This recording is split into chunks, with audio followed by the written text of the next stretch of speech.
जय हिंद दोस्तों, नमस्कार। तो दरअसल आज हम इस विषय पर चर्चा करने वाला है कि क्या भारत सुपर पावर बन सकता है कि नहीं। तो जब से हम छोटे से तब से लेकर आज दिन तक, या फिर हमने जहाँ पर भी, यानी कि छठवीं कक्षा से लेकर के अब जब तक हम पढ़ेंगे तब तक यही सुना है कि अमेरिका सुपर पावर था और किस तरह से उसने कार्य किया, और उसके बीच में रशिया में यूएसएसआर और यूएसए के बीच बड़े क्राइसिस हुए, उसके बीच बड़ा संघर्ष हुआ, ये सुपर पावर बनेगा या ये सुपर पावर बनेगा, दोनों के बीच काफ़ी संघर्ष हुआ था। तो उसके लिए भारत का भी नज़रिया देखना होगा, लेकिन उससे पहले प्रेजेंट को हमें बनाने के लिए पास्ट में जाकर के देखना पड़ेगा, यानी कि प्रेजेंट टू पास्ट वरी करता ही करता है। और यह भी है कि इतिहास अपने आप को परिवर्तित करता है, यानी कि इतिहास अपने को दोहराता है, परिवर्तन के साथ दोहराता है। मेरा कहने का तात्पर्य यह है, यानी कि जब हम अशोक सम्राट का साम्राज्य था, या फिर गुप्त साम्राज्य था, कनिष्क का साम्राज्य था, हमारे भारत में कई बड़े बड़े साम्राज्य हुए हैं। वो अपनी सत्ता के दम पर, अपने सत्ता के बलबूते पर पूरी दुनिया में राज करते थे। मैं दरअसल यह कहने की कोशिश कर रहा हूँ कि मान लो कि आपको 100 मार्क का पेपर है, उसमें से करीबन पास होने के लिए 33% की आवश्यकता है। तो पूरे विश्व में 100 गुना या फिर 100% तक का जो व्यापार होता था, उनमें से 33 से लेकर 40% का हिस्सा भारत का था। और आपको तो मालूम ही होगा कि भारत सोने की चिड़िया के नाम पर जाना जाता था। और उस सोने की चिड़िया को क्या बोलते हैं, दबाने के लिए कई सारे विदेशी आक्रांता हो, या फिर विधर्मी हो, मजहबी हो, या फिर मिशनरी हो, उन्होंने आक्रमण किया। भारत की मूलतः प्रजा सनातनी है, यानी कि वैदिक और उपनिषद एवं जो हमारे वेदांत है, उपनिषद है, या फिर सत्य है, सत्य सनातन, हमारा सत्य सनातन धर्म कई सालों से हमारे भारत और भारत के आसपास का इलाका, यानी कि आपको बताते हुए खुशी होती है कि हमारा भारत इतना बड़ा था कि ईरान यानी पर्शिया, यानी कि हम आज के दिन उसको ईरान के नाम पर जानते थे, उसके बाद अफगानिस्तान हो, पाकिस्तान हो, श्रीलंका हो, कंबोडिया हो, म्यांमार हो, बांग्लादेश हो, या फिर भूटान, नेपाल, कोई भी देश ले लो, हमारा साम्राज्य इतना बड़ा था। और इतने बड़े साम्राज्य का पूरी दुनिया में इतना बड़ा रुतबा था कि आपको क्या ही बताऊँ। तो उन बीच में मजहबी या फिर मिशनरी हो, या फिर विदेशी आक्रांता हो, या फिर विधर्मी हो, उन्होंने कई बार आक्रमण किया, हमारी संस्कृति यानी कि सत्य सनातन की संस्कृति को नष्ट करने की कोशिश की, हमारे हिंदू धर्म को उजाड़ने की कोशिश की, लेकिन वो उजड़ा नहीं। दरअसल हिंदू धर्म या फिर सनातनी धर्म, हम सनातनी धर्म के नाम से ही जानते हैं। हिंदू धर्म तो इस तरह से पड़ा कि जो हिमालय की पहाड़ियाँ है, या फिर जो हमारा सिंध का इलाका है, सिंध से इंडस रिवर पड़ा, और इंडस रिवर से वहाँ पर जो रहने वाली प्रजा थी वो इंडस कहलाई, और फिर उन शब्दों में से ही हिंदू धर्म यानी कि उसकी जो पैदाइश हुई, ऐसा कह सकते हैं। लेकिन हमारा पुराना धर्म सनातन धर्म कहलाता है। हिंदू धर्म बेसिकली दूसरों लोगों ने जो क्या बोलते हैं अपभ्रंश, या फिर जो शब्दों की उत्पत्ति है उनमें से उथल पाथल करके यह शब्द बनाया गया है, या फिर इसको गुथा गया है। तो आपको तो मालूम ही होगा कि किस तरह से 1492 हो या फिर 1492, उनमें क्रिस्टोफर कोलंबस हो या फिर वास्को द गामा हो, किस तरह से हमारे मरी या फिर मसाले हो या फिर सूखे मसाले हो, उन सब की विदेशों में बड़ी मांग थी। तो उनके बाद हमारे भारत में डच आए, वलंदा आए, या फिर अंग्रेज़ों आए, फ्रेंच आए, कई सारे लोग आए, लेकिन हमारे सनातन धर्म की संस्कृति को वो नष्ट नहीं कर पाए। और उनकी व्यापार का जो तौर तरीका था उनको बदलने में दरअसल नाकाम हुई। उसी बीच में हमारे जो गृह उद्योग था उन पर बहुत बड़ी यानी कि बहुत बड़ा उसको नुकसान झेलना पड़ा।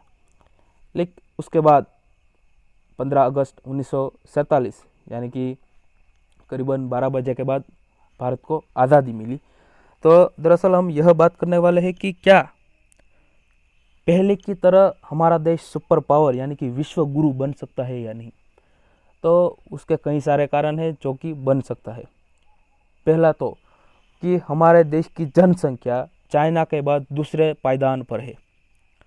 यानी कि कोई भी कंपनियां दुनिया में ले लो, कोई भी कंपनी यानी कि गूगल ले लो, व्हाट्सअप ले लो, फेसबुक ले लो या फिर इंस्टाग्राम हो, जो भी कंपनियां हो, या फिर उसको वॉरेन बफेट की बर्कशायर हैथवे ले लो, या फिर अल्फ़ाबेट ले लो, या फिर जो हिंदुस्तान यूनिलीवर है, उस कंपनी अपने जो प्रोडक्ट है और उस बिहाफ पे बनवाती है कि भारत के लोगों में क्या पसंद है, भारत के लोगों को क्या पसंद है। क्योंकि यूएसए में माना कि व्हाट्सअप यूएसए ने बनाया, लेकिन व्हाट्सअप को यूज़ करने वाले लोग वहाँ पर कम है।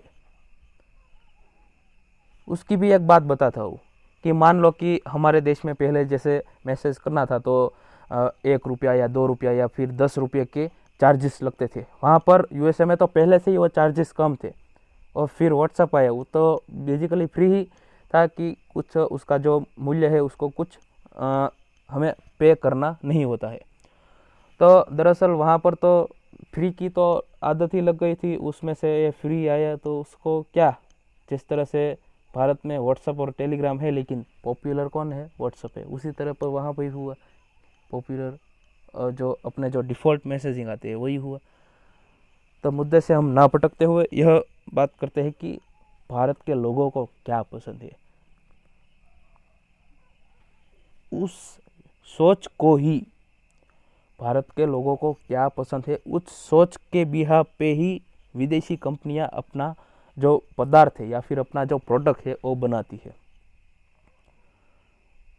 क्योंकि टेस्ला है या फिर एप्पल ले लो, वो दोनों ही कंपनी भारत में कई ज़्यादा पैसों का निवेश किया है।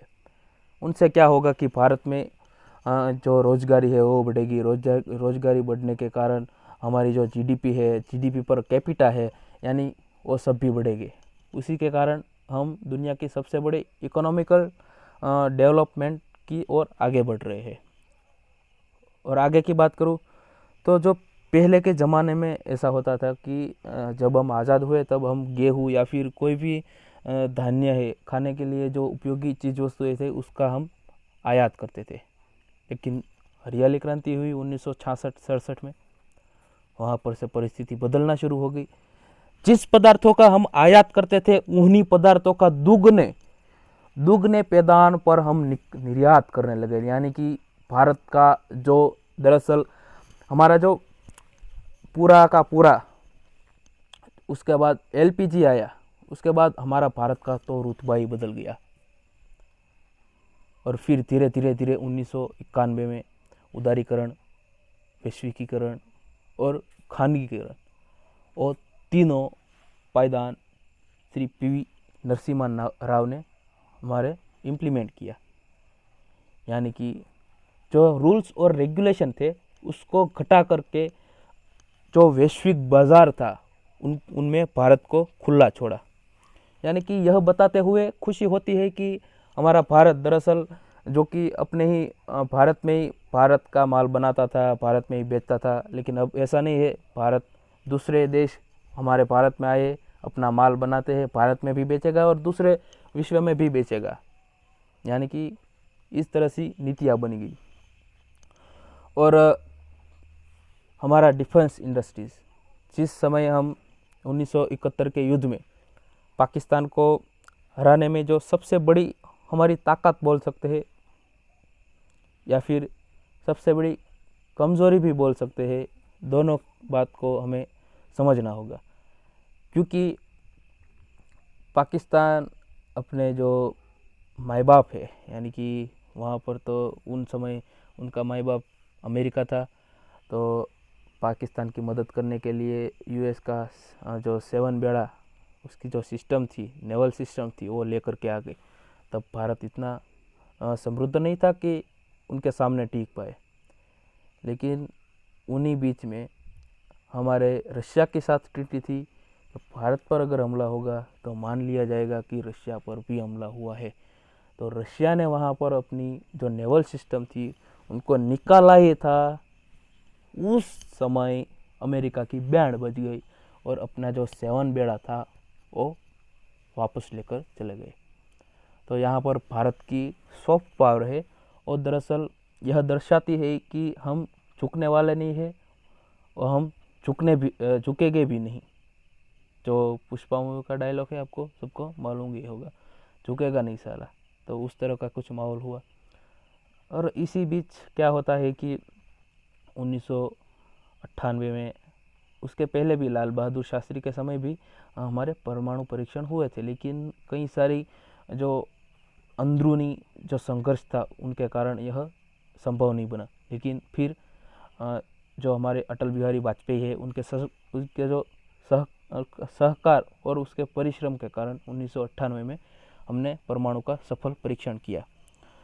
उन्हीं बीच बनता है ऐसा है कि यूएसए या फिर कई सारी कंट्री ने हमारे पर सैंक्शन लगा दिए और उन समय यूक्रेन बहुत उछल रहा था कि ऐसा नहीं करना चाहिए था, वैसा नहीं करना चाहिए था। लेकिन सबको चलते हुए उसके बाद हमने ब्रह्मोस मिसाइल बनाई, अग्नि मिसाइल बनाई, कई सारे सैटेलाइट बनाए और हमारे जो इसरो है कई सारे सैटेलाइट लॉन्च तो करता ही है। हमारे तो सैटेलाइट होते ही है, हमारे तो उपग्रह होते ही है, हमारे चंद्रयान भेजा, मंगलयान भेजा, सब कुछ सफल, पहले ही प्रयास में सफल होता है। उनके बाद बनता ऐसा है कि कई सारे दूसरे देश या फिर यूएई हो या फिर ब्राज़ील हो, उनके सैटेलाइट भी भारत लॉन्च करता है। यानी कि भारत की जो मजाक उड़ाया गया था कि भारत का जो पहला उपग्रह था वो साइकिल पर लाया गया था। आपको मालूम होगा कि हमारे जो कलाम साहब है वो साइकिल पर लाए थे और कई सारी वैश्विक जो अंतरिक्ष एजेंसियां हैं उन्होंने भारत का मजाक उड़ाया था। लेकिन इस समय होता है कि उस मजाक का थप्पड़ मारा है, क्योंकि कई सारे मिशन ऐसे हैं कि जो इसरो ने, किसी ने दुनिया में नहीं करा ऐसा इसरो ने कर दिया है।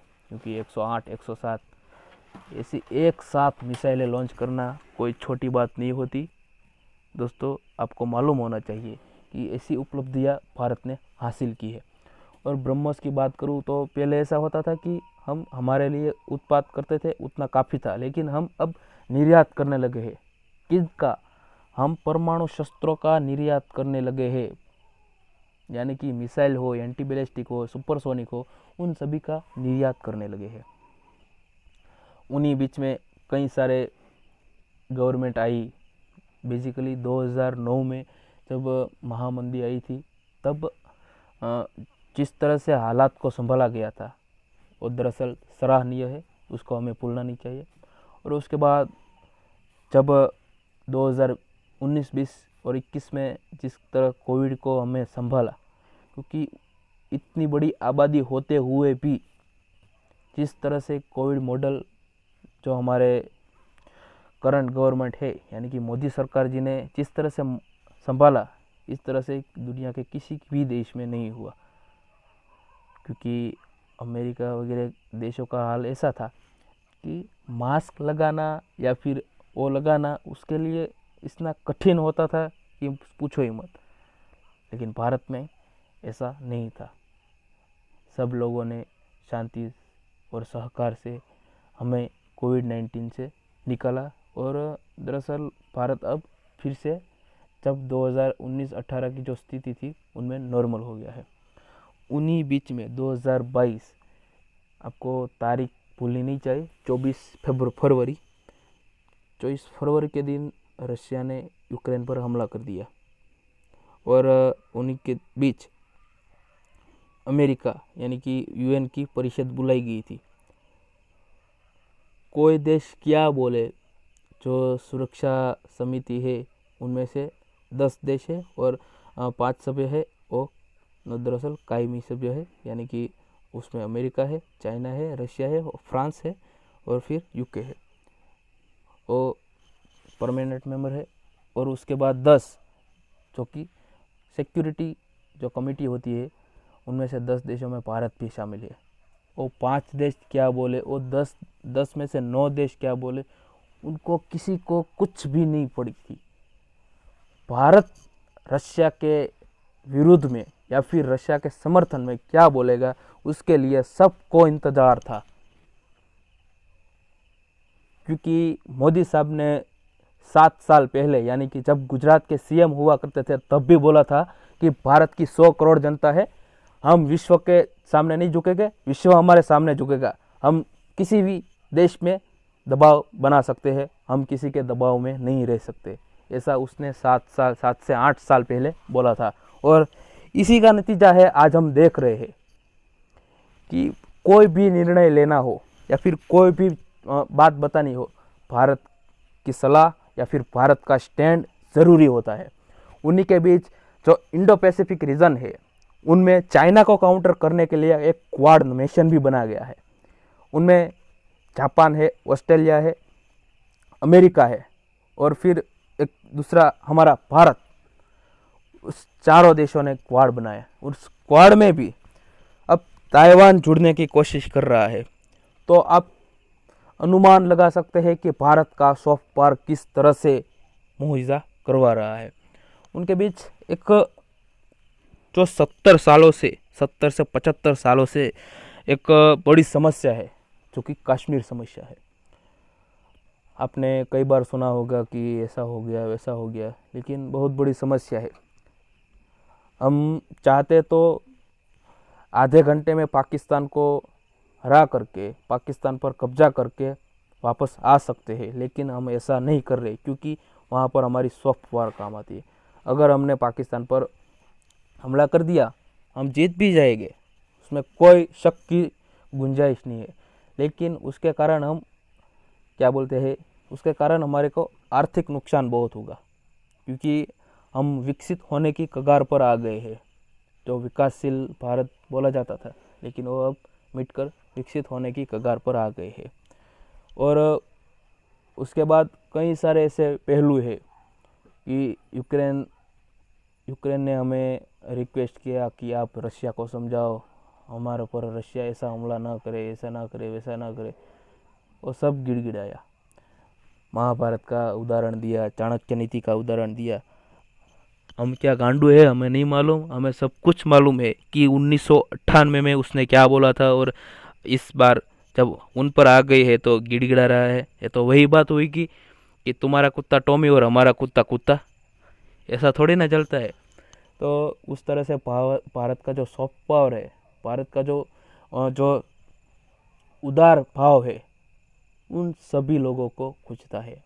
और जो चाइना का जो बेल्ट एंड रोड इनिशिएटिव, यानी कि CPEC, China Pakistan economic corridor है, वो भी एक बड़ा इश्यू है। लेकिन आने वाले समय में भारत की इतनी डिमांड, इतनी वैश्विक डिमांड बढ़ जाएगी कि आप अनुमान नहीं लगा सकते। क्योंकि 70 सालों से जिन कांग्रेसियों ने या फिर जिन लोगों ने हमें लूटा है, उनके मुंह पर एक खुला थप्पड़ मारा है इन भाजपा सरकार ने। क्योंकि मनमोहन सिंह की सरकार हो या फिर उनके पहले राजीव गांधी या फिर इंदिरा गांधी की सरकार हो, कोई देश ने उसका भाव नहीं पूछा। जब अटल बिहारी वाजपेयी की सरकार आई, तब भी भारत के सामने सभी ने देखा, और उसके बाद 2014 में जब मोदी की सरकार आई, तब भी लोग भारत के सामने देख रहे थे। तो दुनिया कोई पागल नहीं है कि इन बीच में जब कांग्रेसियों का काल था तब नहीं देखती थी, जब भाजपा या फिर जनता पार्टी की सरकार आती है तब देखती है। तो ऐसा हमें सोचना चाहिए, क्योंकि भारत एक उभरती हुई सुपर पावर मान सकते हैं। क्योंकि चाइना जैसे बड़े पावर को भी हम संभाल कर रख सकते हैं, तो क्या करेंगे? क्योंकि जब हम चाइना पर हमला करने वाले नहीं है, अगर चाइना ने हम पर हमला किया या फिर पाकिस्तान ने हम पर हमला किया, तो एक भी बार सोचने वाले नहीं है। क्योंकि इस बार आर या पार मोदी सरकार है, और उसके बाद तो योगी सरकार भी आ गई है, बुलडोज़र की सरकार, यानी कि 2.0 आ गया है। तो उनके बाद आपको कुछ कहने की गुंजाइश नहीं है कि आने वाले 10 से 15 सालों में आप भारत के कुछ अलग पहलू पर दिखेंगे, यानी कि कुछ अलग फलक पर हमें भारत को देखना होगा। और आने वाले दिनों में हम ऐसे कई सारे विषयों पर चर्चा करते रहेंगे। तो आज के वीडियो में सिर्फ इतना ही। जय हिंद, वंदे मातरम, और ज़्यादा से ज़्यादा लोगों तक शेयर कीजिएगा।